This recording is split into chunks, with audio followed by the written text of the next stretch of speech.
아, 그 연일 계속되는 이 코로나로 인해서 참 여간 조심스러운 게 아닙니다. 시간이 좀 더 필요할 것 같지요. 예, 그래도 우리 지치지 말고 잘 견뎌 나가시는 삶의 견지함이 있기를 간절히 바라겠습니다. 예, 그런 뜻에서 오늘 말씀 제목을 밝게 좀 잡아봤습니다. 예, 제목이 떴는지 모르겠네요. 영혼을 다시 푸르게, 영혼을 다시 푸르게. 예, 어떠세요? 참 좋지요? 예, 가정에서도 좋다고 한번 웃어보시기 바랍니다. 예, 정말 이 말 그대로 우리의 삶이 힘들고 또 각자에게 주어진 삶의 어려운 환경 속에서라도 우리가 지지 말고 우리의 마음과 영혼을 좀 더 푸르게, 좀 푸르게 만들어야 되겠다는 생각을 하게 됩니다. 이런 말이 있습니다. 빛은 상처난 곳을 통해 들어온다. 빛은 상처난 곳을 통해 들어온다. 저 말 한번 좀 가만 보시기 바랍니다. 참 신비한 말이고요. 그리고 얼마나 감사한 말입니까? 저 구절은 13세기의 시인이었죠. 룸이라고 하는 시인이 쓴 시에 나오는 한 구절입니다. 빛은 상처난 곳을 통해 들어온다. 예, 맞는 말입니다. 상처는 분명히 우리에게 고통을 주지만 여러분들 한번 좀 잘 보시기 바랍니다. 그 고통만 주지 않고 상처는 우리에게 분명히 빛도 준다고 하는 것, 이것도 무시할 수 없는 삶의 진실입니다. 그래서 그 상처를 통해 받은 빛은 그냥 빛보다 훨씬 더 밝고요, 훨씬 더 따뜻하다는 것 우리가 느낄 수가 있죠. 예, 여러분들 요즘 우리가 지금 요한 일서를 통해서 해질녘 묵상을 이렇게 하고 있는데 저는 이 말씀을 전하면서 우리 노년의 삶이 또 우리 모두의 삶이 좀 더 밝고 따뜻하면 좋겠다는 마음 정말 간절합니다. 많은 이들의 노년의 삶이 우울과 상처와 또 후회와 아픔으로 가득 찬 힘든 노년의 삶을 바라보는데 그렇게 우리의 노년의 삶이 끝나지 않으면 너무 좋겠다는 마음으로 이 말씀을 묵상하게 됩니다. 세월이라는 것은 우리에게 흔적을 남기지요. 그렇죠? 흔적을 남기지 않는 세월은 없습니다. 세월은 흔적을 남겨서 때로는 좋은 흔적도 우리에게 남기는데 그만큼 힘든 흔적들도 분명히 우리에게 남겨서 우리의 가슴 한켠에 그 힘든 흔적들이 쌓이고 쌓여서 우리를 힘들게 할 때가 굉장히 많이 있다는 것 우리가 경험하면서 살고 있습니다. 여러분들 성경에 보면 베드로, 우리가 잘 아는 예수님의 제자 있죠. 근데 베드로가 젊은 시절에 굉장히 부끄러운 모습을 한번 남기잖아요. 젊은 시절에 큰 소리를 굉장히 뻥뻥 쳤는데 그냥 하룻밤 사이에 완전히 무너지는 아주 부끄러운 인생의 경험을 합니다. 어떤 사건인지 아시죠? 나 죽어도 주님 부인 안 할 거다. 아주 큰 소리 치지 않았습니까? 근데 조그만 여자애한테 주님을 3번씩이나 부인하는 그 모습을 베드로가 하게 됩니다. 여러분들 베드로가 스스로를 바라볼 때 얼마나 허망한 사실은 그러한 자신의 모습입니까?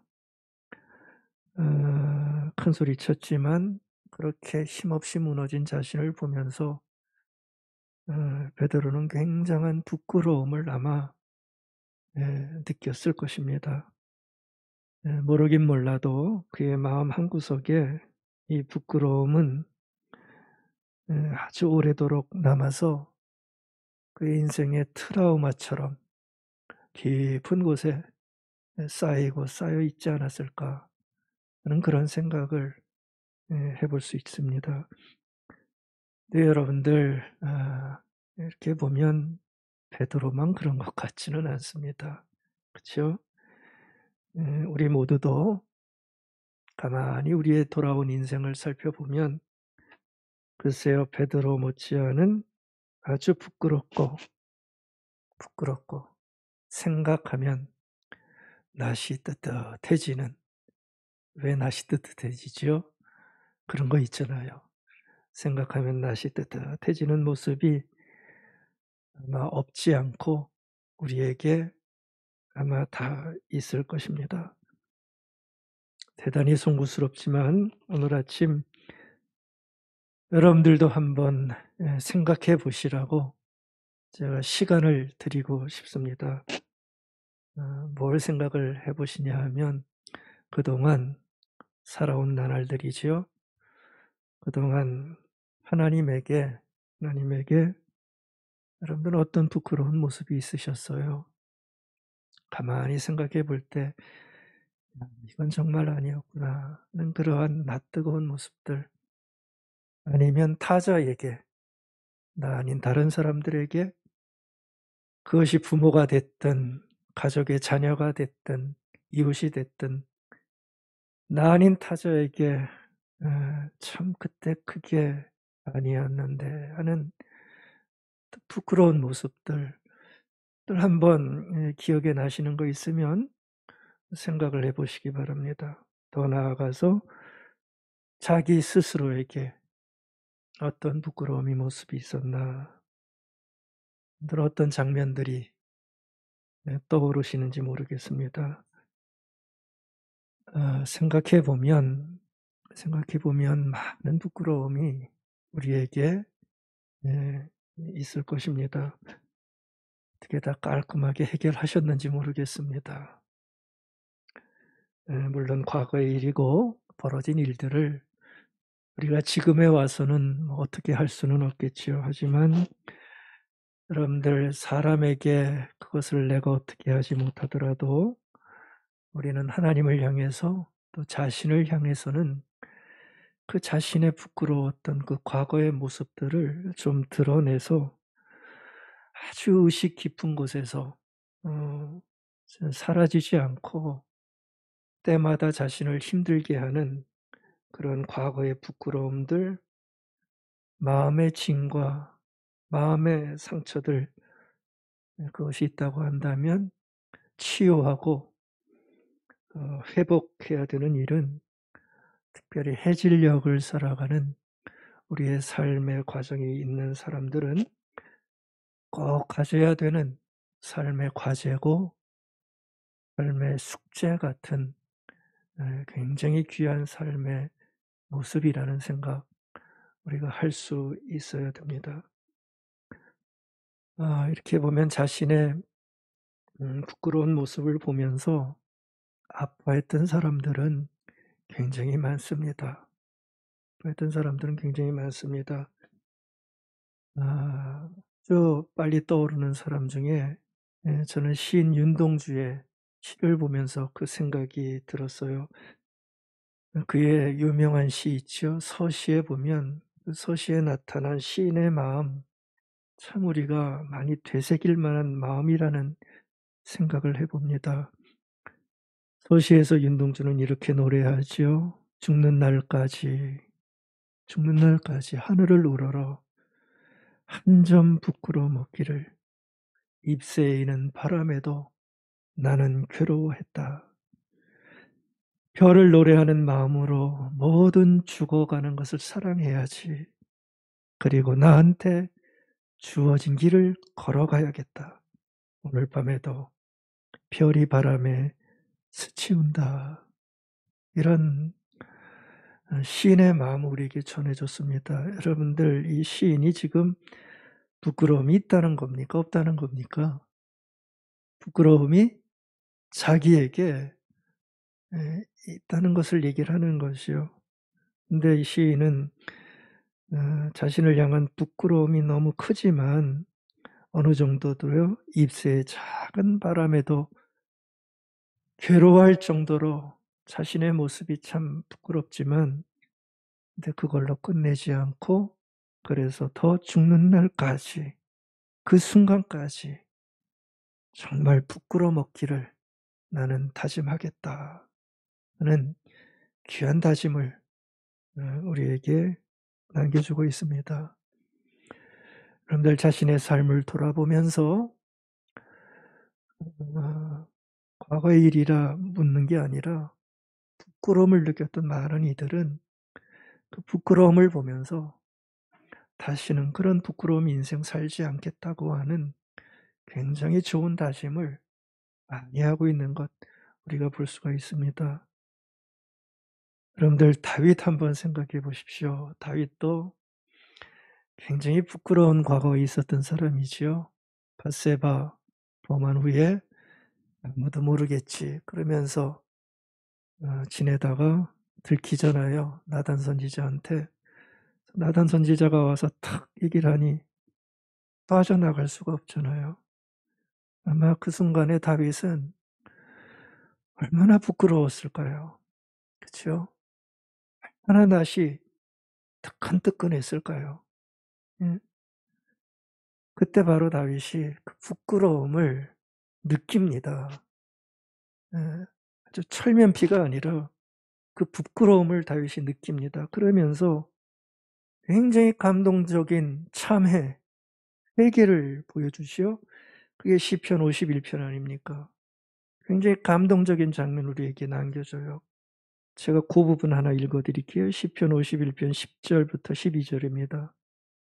부끄러움을 느끼면서 다윗이 했던 고백이죠. 하나님, 내 속에 깨끗한 마음을 창조하여 주시고 내 속을 견고한 심령으로 새롭게 하여 주십시오. 주님 앞에서 나를 쫓아내지 마시며 주님의 성령을 나에게서 거두어가지 말아 주십시오. 주님께서 베푸시는 구원의 기쁨을 내게 회복시켜 주시고 내가 지탱할 수 있도록 내게 자발적인 마음을 주십시오. 남들 얼마나 진솔한 그리고 마음을 다한 참회와 소원을 하나님을 향하여 드리고 있습니까? 새롭게 해주십시오. 나 너무 부끄러웠습니다. 쫓아내지 말아 주십시오. 하면서 간절히 기도하고 있는 것이요. 그러니까 자신에게 있는 그런 부끄러움들, 그렇죠? 그 여인 차지하기 위해서 자기의 신복을 죽게 만드는 정말 부끄러운 그 모습, 그걸 생각하면서 변명하지 않고 보십시오. 깊게 참여하면서 구원의 기쁨을 다시 회복시켜 주십시오. 무슨 얘기입니까? 영혼의 푸르름을 다시 회복하며 살아갈 수 있는 그 은총을 나에게 허락해 주십시오. 하면서 그 마음의 괴로움들, 마음의 짐들, 남들 모를 때 느렸던 그 쾌락들을 하나님 앞에 올려드리고자 하는 그 모습을 우리에게 남겨주고 있습니다. 감사한 것은 하나님께서는 신실하고 의로우셔서 이와 같은 영혼의 어두움에서 벗어날 수 있는 기회와 은혜를 우리에게 주신다고 하는 것입니다.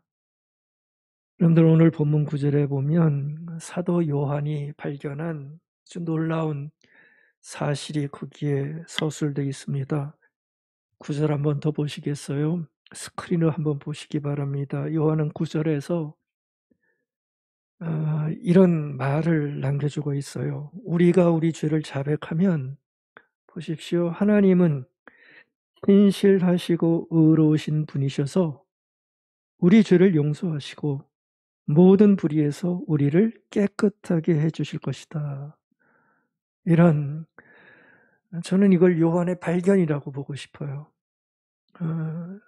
이런 거는 쉽게 나올 수 있는 고백이 아니거든요. 그렇죠? 여러분들 이 구절에서 죄라는 단어를 부끄러움이라는 단어로 바꿔 읽으셔도 됩니다. 부끄러움으로 바꿔 읽으셔도 됩니다. 무슨 얘기입니까? 사람에게는 평생에 가지고 있는 어떤 부끄러움이 있잖아요. 그렇죠? 남이 몰라요. 남이 몰라요. 근데 부끄러움이 있지만 보십시오. 그 부끄러움을 자백하고 이게 바로 참회지요. 깊게 깨우치고 알아서 고백하면 예수의 피까지 흘리게 하신 약속의 신실하신 하나님께서는 나의 부끄러움을 외면하지 아니하시고 다 사해 주시고 그 모든 불의와 나 뜨거움에서 벗어나게 해 주실 것이라고 하는 그 말씀을 우리에게 남겨주고 있는 겁니다. 여러분들 이 말씀 글쎄요, 잘 좀 보셨으면 좋겠습니다. 이 말씀은 부끄러운 게 많은 사람들은, 아니 우리 모두 다겠죠. 부끄러운 게 많은 우리들에게 항상 품어야 되는 그런 말씀 아닙니까? 그리고 확신해야 되는 말씀입니다. 이것을 확신할 때 우리는 다시 일어설 수 있고 죄 사함을 받을 수가 있는 거죠. 하나님께서는 정말 겸허하게 그리고 진실하게 자신이 했던 죄와 부끄러움을 고백하며 용서와 회복을 구할 때에 사하시고 깨끗하게 하시는 하나님의 능력이 있습니다. 하나님의 권세가 있고 하나님의 깊은 사랑이 있습니다. 그러니까 하나님은 그러한 권세를 가지고 너희들이 정말 아파하고 쌓고 쌓아서 마음에 응어리졌던 어떤 낯뜨거운 부끄러움이 있다면 참회하여 하나님께서 주시는 용서를 받고 저야함을 누려 너희들에게 마음속에 있었던 영혼의 푸르름을 다시 한번 회복하면서 살아가라는 말씀을 우리에게 주시는 것이요. 여러분들 우리는 죄를 사하시는 하나님의 권세와 사랑에 마음을 꼭 열어야 됩니다. 그 권세와 사랑의 마음을 열고 참회가 필요할 때 있을 것입니다. 세상은 참회를 안 하지만 하나님과 사귐이 있는 사람은 참회를 하게 될 텐데 그렇게 신실한 참회를 하게 되어지면 하나님의 깨끗게 하시는 이건 인간의 일이 아니죠. 그렇죠? 인간의 일이 아니죠. 영적인 사건이죠. 하나님의 깊은 사하심이 놀랍게도 우리에게 일어나 세상이 줄 수 없는 놀라운 회복을 우리에게 허락하신다는 것입니다. 여러분들 이 참회는 내가 가진 부끄러움, 나의 상처, 내가 가진 짐들 그런 거 다 있잖아요. 과거를 생각해 보면 그래서 트라우마처럼 내 마음속에 담고 있었던 그 모든 것들을 정말 잘 극복하게 해서 내 영혼의 푸르름을 얼마나 아름다운 모습입니까? 영혼의 푸르름을 우리에게 허락해서 자유함을 가지는 아름다운 인생으로 우리를 이끌어 가는 것입니다. 아멘. 이게 바로 하나님의 죄 용서를 경험한 자가 누리는 아름다운 축복이고 저는 특권이다 생각이 되어집니다. 오늘 본문 1장 5절에서 10절에서 사도 요한이 말하는 것 자세히는 보지 않겠지만 분명한 흐름이 있습니다. 거기서 사도 요한은 그것을 말합니다. 하나님은 빛이시라는 겁니다. 하나님은 어둠이 아니고 하나님은 빛이시라는 겁니다. 그래서 그 빛 대신 하나님과 사귐을 가지고 사는 이들은 어둠 속에서 살아서는 안 된다는 것입니다. 어둠 속에서 살지 말고 7절 빛 가운데서 살아야 된다는 것이죠. 맞는 얘기입니다. 빛 가운데서 살아야 된다는 것은 하나님의 통치 속에서 산다는 얘기죠. 하나님과 동행하면서 너희들이 살아가라는 겁니다. 그러면 빛 대신 하나님과 동행하니 너희도 어둠이 아니라 빛 가운데 환하게 살아갈 수 있다는 거죠. 설사 그렇게 살다 죄를 범했을 때에 8절 죄 없다 하지 말라는 겁니다. 죄를 범할 수 있지만 죄 없다 하지 말고 10절 죄 짓지 않았다 그런 말 하지 말고 아주 겸허하게 자신의 죄를 인정하고 고백하며 용서를 구하라는 거죠. 그러면 그게 바로 구절 아닙니까? 우리를 위해 대속하신 예수 그리스도의 피가 우리의 모든 부끄러움에서 우리를 회복시키시고 깨끗게 해주신다는 것입니다. 그게 바로 1절부터 4절에서 하나님과 사귐을 갖고 살아가는 자들이 가져야 할 삶의 올바른 모습이라는 것이요.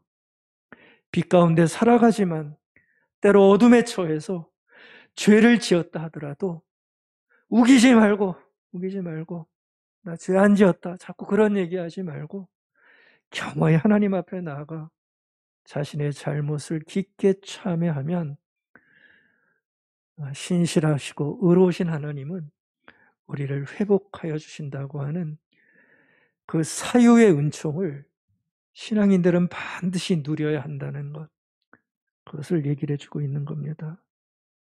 그러니까 여러분들 이게 얼마나 귀한 발견입니까? 그렇죠? 굉장히 귀한 발견이고요. 참 놀라운 믿음이고 놀라운 고백을 하고 있는 겁니다. 하나님과 사귐을 갖고 예수 그리스도 안에 있는 자들만 할 수 있는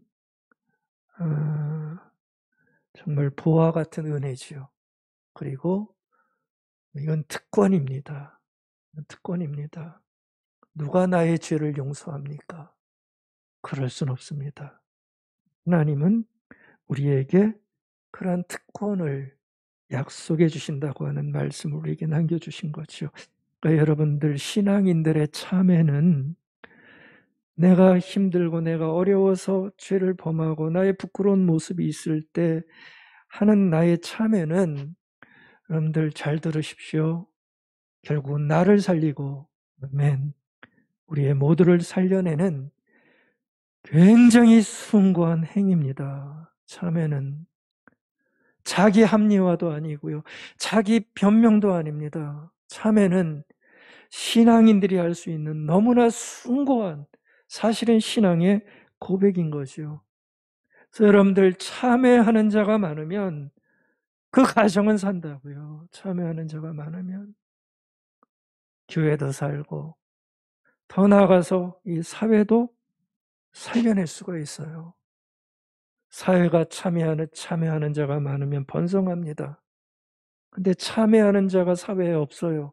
가정에 없어요. 교회에 없어요. 그러면 다 죽습니다. 다 다운됩니다. 자기 주장만 넘치고요.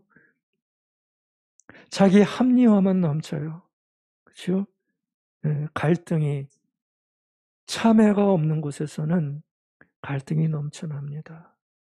여러분들 참회는 우리의 삶을 살리는 아주 소중한 삶의 모습이라는 것 저는 확신하고 있습니다.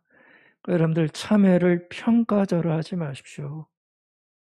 약한 자들의 자기 변명이 참회가 아닙니다. 참회는 정말 뜻 있는 자들만 할 수 있는 가장 깊은 영혼을 소유한 자들이 할 수 있는 속 깊은 고백입니다.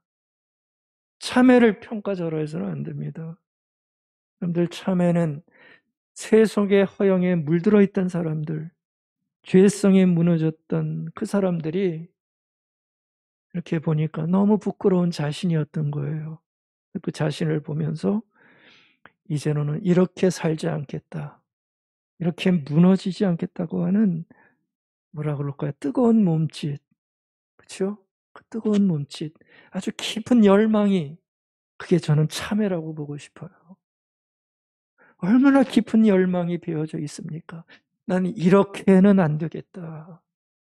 나는 나의 옛 모습을 버려야 되겠다 하는 깊은 열망이 참회의 밑바닥에는 이게 깔려 있는 겁니다. 그러니까 참회가 있는 것과 내 삶에 참회라는 행위가 없는 것은 삶의 질과 삶의 결이, 글쎄요, 달라질 수밖에 없어요. 그런데 신앙인들은 참회를 아는 사람이고, 더 나아가서 참회를 할 수 있는 사람이어야 한다는 것, 우리 오늘 아침 다시 한번 기억했으면 좋겠습니다. 우리가 다 인정하듯이 여러분들, 사람은 아주 착잡한 존재입니다. 참 말이 묘한데요. 아주 착잡한 존재입니다. 착잡하다는 게 뭐죠? 이게 도무지 갈피를 못 잡는다는 거잖아요. 저는 동의합니다. 사람은요, 굉장히 착잡해요. 얼마나 우리가 착잡합니까? 겉과 속이 같습니까? 틀립니까? 우리는 겉과 속이 달라요. 그러니까 갈피를 못 잡아요. 뭐가 겉인지 뭐가 속인지 종잡을 수가 없어요. 이런 얘기도 하잖아요. 화장실 가기 전과 간 후가 왜 이렇게 다르습니까? 우리의 종잡을 수 없음을 묘사하는 단어들이죠. 아침과 저녁이 다르고요. 오늘의 나와 내일의 나가 다릅니다. 양보와 욕심이 섞여 있어요. 악과 선이 내 안에 다 뒤죽박죽으로 섞여 있습니다. 좋을 때는 한없이 좋아요. 그렇죠? 근데 엇나가면 대책이 서질 않아요. 얼마나 착잡한 존재입니까? 내가 나를 알지 못합니다.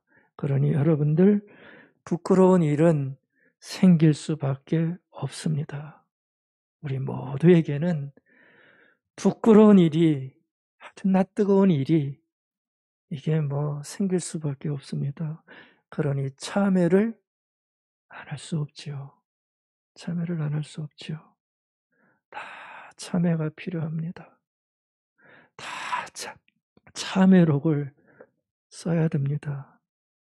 세상은 성공하면 자서전을 쓰지요. 근데 우리는 자서전을 쓰는 게 아니라 우리는 진실하게 참회록을 써야 됩니다. 그게 진정한 삶의 결론이어야 한다는 것이요. 네, 여러분들, 이러한 참회가 힘들지만 깊게 자신의 모습을 보면서 참회를 하게 되어지면 그 참회가 주는 결과, 선물은 얼마나 귀한지 아십니까? 참회는 우리에게 너무나 아름다운 결과를 안겨줘요. 그게 자신에게는 고통일 수 있지만 그 참회는 나에게 너무나 귀한 선물을 가져다 줍니다. 참회를 한다는 것은 자신의 연약함을 인정한다는 거거든요. 여러분들, 자신의 연약함을 인정하는 사람은, 여러분들 보십시오. 사람을 이해하는 폭이 굉장히 넓어져요. 그렇죠? 그게 참회가 우리에게 주는 너무나 귀한 선물 아닙니까? 자신의 연약함을 참회하는 이들은 사람을 이해하는 폭이 굉장히 넓어져요. 저희도 지금 저래서 저런 거구나. 그렇죠? 참회가 주는 아름다운 삶의 선물입니다. 여러분들, 참회를 하는 사람들은 뭐랄까요? 관용하는 폭이 또 커지죠. 그렇죠? 자기 자신의 모습을 보니까 당신도 그럴 수 있다는 관용의 폭이 넓어집니다. 이해하게 되고 넉넉한 삶의 스탠스를 유지할 수가 있게 되는 거예요. 물론 용서도 참회가 없는 이들보다 훨씬 더 진솔하게 용서하는 삶을 삽니다. 참회하는 사람은 절제할 수 있는 삶이 일어납니다. 사랑도 깊어지고 무엇인가를 섬길 수 있는 마음도 참회하는 자들의 마음속에는 이건 생길 수밖에 없습니다.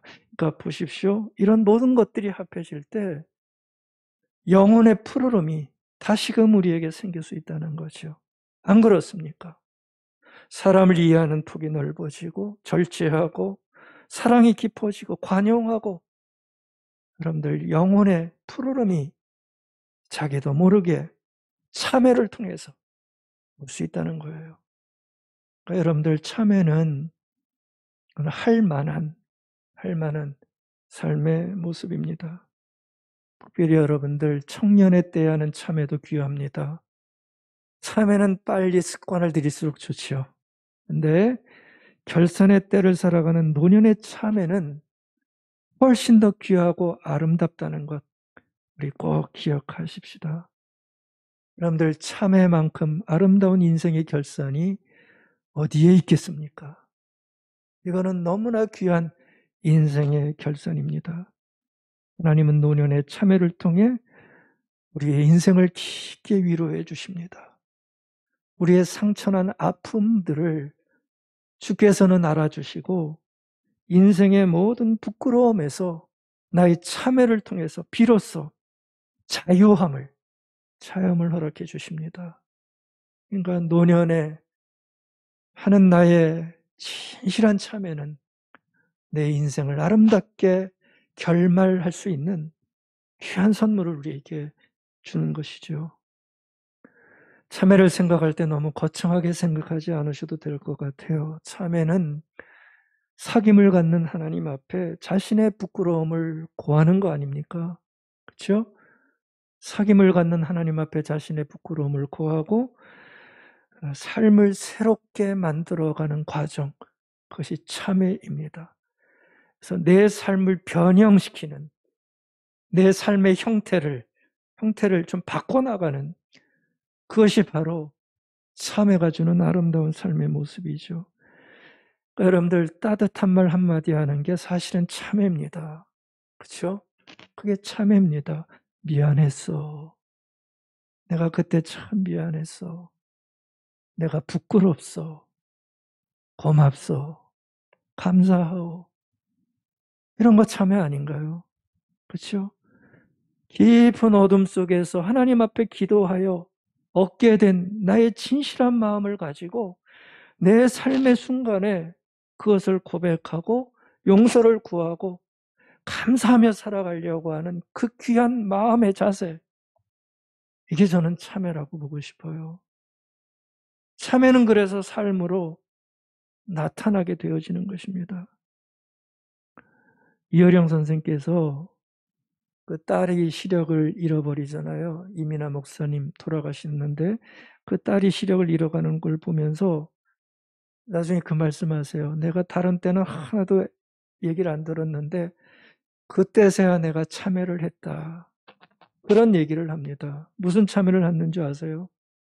어려서 바쁘다는 이유로 자신이 되게 바빴대요. 뭐 책 읽기도 많고 뭐 많이 하니까 너무 바쁘다는 이유로 아이들에게 수많은 약속을 다 깨버렸대요. 그리고 항상 보여주는 거는 자신의 뒤통수만 보여줬다는 거예요. 뒤통수만.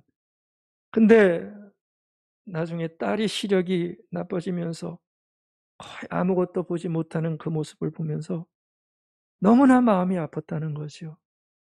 그러면서 이분이 다짐을 했대요. 딸의 시력이 조금만 남아있을 때, 조금이라도 남아있을 때, 단 1초라도, 그렇죠? 그분 얘기입니다. 단 1초라도 나는 자신의 앞모습을, 자신의 사랑을 단 1초라도 더 자신의 사랑하는 딸이 눈이 떴을 때 그것을 보여주고 싶었다. 자신에게는 이것이 진정한 참회였다. 그걸 참회라고 얘기를 합니다. 단 1초라도 자신의 사랑하는 모습을 자기의 사랑하는 딸에게 보여주고 싶었다. 그게 나의 참회였다. 이렇게 얘기하는 걸 봤습니다. 우리의 참회도 글쎄요, 뭐 다르지 않겠지요. 여러분들은 어떤 분들에게, 누구에게 어떤 참회의 모습을 보여주고 싶으십니까? 한번 생각해 보십시오. 단 1초라도, 단 1초라도 참회하는 마음으로 보여주고 싶으신 여러분의 행동은 뭐가 있으십니까? 깊은 사랑을 가지고 진심을 다해 참회하면 여러분들 하나님은 나의 부끄러움을 사해 주시고, 그러면 나의 아픔은 치유되고 그 나의 치유는 참회를 받는 모든 이들에게도 회복과 기쁨을 가져다 줄 것입니다. 여러분들, 우리가 해질녘에 우리의 삶에 반드시 해야 되는 귀한 삶의 모습이 있다면 저는 하나님과 사람 앞에서 이 귀한 참회의 모습 가지는 것이 우리의 삶에 너무나 소중하다는 생각을 해봅니다. 오늘 9절 말씀에서 하나님은 그 가능성을 우리에게 분명히 보여주셨습니다. 미쁘고 신실하신 하나님께서 죄를 고하면 용서하시고 깨끗게 하사 자유함을 주셔서 영혼의 푸르름을 우리에게 허락하신다 하셨습니다. 꼭 그러한 은총 우리 누리며 살아가십시다. 문정희 시인의 참회시 한 편 읽는데 제가 한번 읽어드리고 마칠게요. 이렇게 시인은 얘기합니다. 말로써 감당하던 시대는 갔다. 참 묵직하죠? 말로써 감당하던 시대는 갔다. 우리들은 모두 어둠 속에서 더욱 빛나는 별이 되어 몸으로 올라 말이 아니라는 겁니다. 내 삶으로 그렇게 온몸으로 통곡하는 것이 이 시대의 감동이다. 그러면서 얘기합니다. 봄이 오면 내 기다림과 부끄러움을 말하리라. 새벽이 오면 나는 꿇어앉아 기도하리라. 아멘. 이런 얘기를 했어요. 여러분들, 우리에게도 봄이 오고 있습니다. 봄이 오면 우리도 꿇어앉아 온몸으로 기도하면서 우리의 부끄러움을 말하십시다. 깊은 생애 참회를 하나님께 드리면 하나님은 우리의 상처난 영혼의 푸르름을 우리에게도 허락해 주실 것입니다. 이 참회의 아름다운 선물 누리시는 저와 여러분들의 인생이 되기를 오늘 아침 축복하고 축원드리겠습니다. 아멘.